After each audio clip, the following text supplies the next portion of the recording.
Sir నమస్కారం sir. నమస్తే అండి. Sir BJP MLA Raja Singh పైన కొన్ని విమర్శలైతే వినిపిస్తున్నాయి సార్. ఆయన ప్రస్తుత బీజేపీలో మొన్న రంగరాజన్ గారి పైన దాడి చేసిన వీరరాఘవ చూస్తున్నాయి. అంటే ఆయన మాటలు చూస్తే అదే విధంగా అర్థమవుతుంది. అండ్ ఆయన యాక్షన్స్ చూస్తే కూడా తనకు కావాల్సిన ఒక మనిషిని అభ్యర్థిగా పెట్టుకోమని బీజేపీని కొడితే వాళ్ళు వేరే వాడిని పెట్టారు. అతను ఎంఐఎం మనిషి అని ఈయన ఆరోపించడం ఈ విధంగా చూస్తున్నాం కామెంట్స్. ఆయన్ని బీజేపీలో ఆయన వీరరాఘవ రెడ్డి అంటూ కామెంట్లు కూడా చేస్తున్నారు సార్. మరి దీనిపైన మీ ఒపీనియన్ ఏంటి సార్? అంటే ఎంఐఎంకి, బీజేపీకి ఒక బంధం కొనసాగుతోంది చాలా కాలంగా. హ్మ్. అంటే భారతీయ జనతా పార్టీ వ్యూహం వేరు. రాజా సింగ్ ఆలోచన ధోరణి వేరు.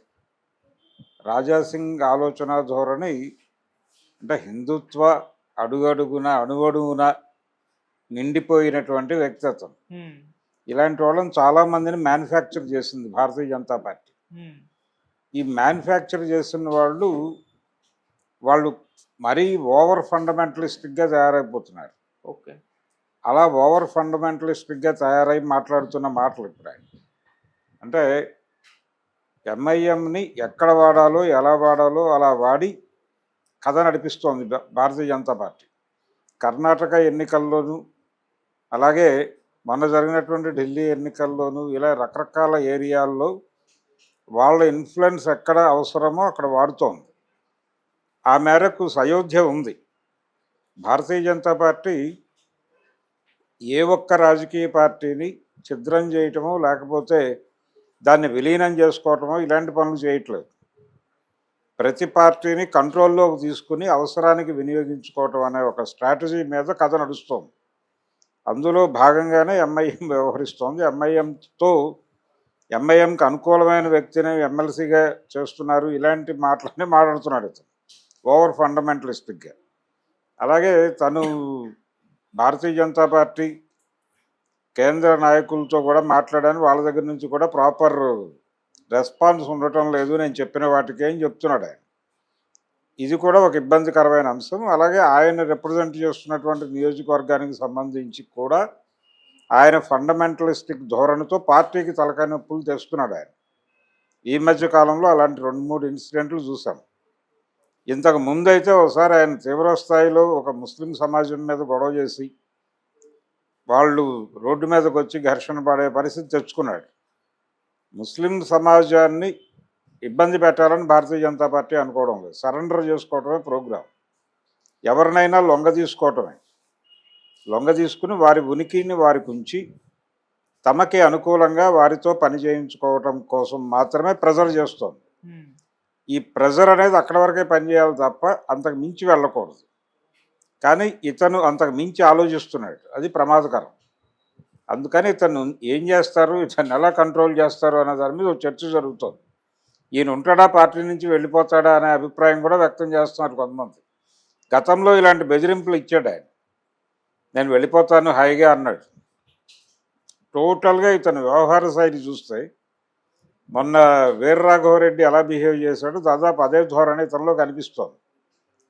అంటే ఈ దేశంలో ఒక ప్రభుత్వం ఉంటుంది, దానికి ఒక వ్యవస్థ, మిగిలిన ఉపాంగాలు అన్నీ ఉంటాయి. ఆయన విచిత్రంగా ఒక సిఐకి ఫోన్ చేసి కలెక్టర్ని మేము అరెస్ట్ చేసాం, మీరు వచ్చి విడిపించుకోండి, నేను కలెక్టరేట్లోనే ఉన్నాను అని చెప్పాడు. ఒక ఫోన్ కాల్ వీరరాఘవరెడ్డి. ఆ సిఐ కంగుజన్నాడు, అవాక్కయ్యాడు, ఏమిటిది అని. ఎవరు మీరు అంటే, నేను రామరాజ్యం పౌరుణ్ణి మాట్లాడుతున్నాను, ఇలాంటి భాష అంతా వాడాడు ఆయన. ఈ ఫోన్ టాక్, అది ఫోన్ రికార్డింగ్ బయటకు వచ్చింది. అంటే కలెక్టర్ని అరెస్ట్ ఎలా చేస్తారు మీరంటే, పౌరులు అరెస్ట్ చేయొచ్చని ఉంది కదా చట్టంలో అన్నాడు. అంటే చట్టంలో పౌరులు అరెస్ట్ చేయొచ్చని ఎప్పుడుంది? ఒక సంఘ వ్యతిరేకి ఎవరైనా రోడ్డు మీద గొడవ చేస్తుంటే అక్కడికి పోలీసులు కానీ మరొకళ్ళు కానీ చేరటానికి తగిన సమయం లేదు, ఈలోపు అక్కడ ఇంకేదో జరగబోతోంది అనుకున్నప్పుడు పబ్లిక్ చొరవ చేసి అతన్ని కస్టడీలోకి తీసుకొని ఏదైనా గదిలో బంధించడం ఇలాంటివి చేయవచ్చు. అది చేయటానికి సంబంధించి చట్టపరమైనటువంటి ఒక మద్దతు కోసం ఏర్పాటు చేసినటువంటి ఒక చట్టం. దాన్ని కోట్ చేస్తూ నేను కలెక్టర్ని అరెస్ట్ చేయబోతున్నాను, పౌరుడిగా అరెస్ట్ చేసే అధికారం ఉంది కదా, అలా కలెక్టర్ని అదుపులోకి తీసుకుంటున్నాం అన్న ధోరణిలో మాట్లాడాడు ఆయన. మీరు వచ్చి విడిపించుకోండి, నేను ఇక్కడే ఉంటాను కలెక్టరేట్లో అని కూడా చెప్పాడు ఆ సీఐకి. ఆ సిఐ అవాక్కయ్యి ఇతనితో ఎలా మాట్లాడాలి, ఎలా ఎదుర్కోవాలో కూడా అర్థం కాని కన్ఫ్యూజన్ స్టేట్లో మాట్లాడాడు. ఇలాంటి ధోరణే ఇతనికి ఉంది. ఇతను కూడా దాదాపు అదే ఎక్స్ట్రీమ్ లెవెల్లో అదే ధోరణితో మాట్లాడేస్తున్నాడు. కాబట్టి ఇతని ఉనికి భారతీయ జనతా పార్టీకి అవసరము, అనవసరము కూడా. అంటే ఈ లెవెల్ అనాలోచితంగా ఈ పైత్యాన్ని నడపగలిగిన వాళ్ళు అవసరమే. కానీ వీళ్ళతో వచ్చే తలనొప్పులు కూడా భరించాలి వీళ్ళతో పాటు. అందుకని ఇతన్ని అంటే మాడిఫై చేయాలి, ఈయన్ని కొంచెం ఆధునీకరించాలి. ఈ ఆధునీకరించడానికి అతని మెదడు సహకరిస్తుందా లేదా అనేది ఒక డౌట్. ఆ ప్రయత్నాలు అయితే మొదలైనట్టున్నాయి. ఆయన కిషన్ రెడ్డి మీదే ఆరోపణ చేసినట్టున్నాడు, ఆయన ఇబ్బంది పెడుతున్నాడు అన్న ధోరణిలో. అంటే తనని ప్రాపర్గా అర్థం చేసుకోవట్లేదని. ప్రాపర్గా అర్థం చేసుకోవటం అంటే కిషన్ రెడ్డికి ఒక జ్ఞానం ఉంది. ఆయనకి తన పార్టీ ఎలా నడుస్తోంది, ఎవరితో ఎక్కడ ఏ పనులు చేయించుకుంటున్నారు, దీనికి సంబంధించి ఒక జ్ఞానం ఉంది అతనికి.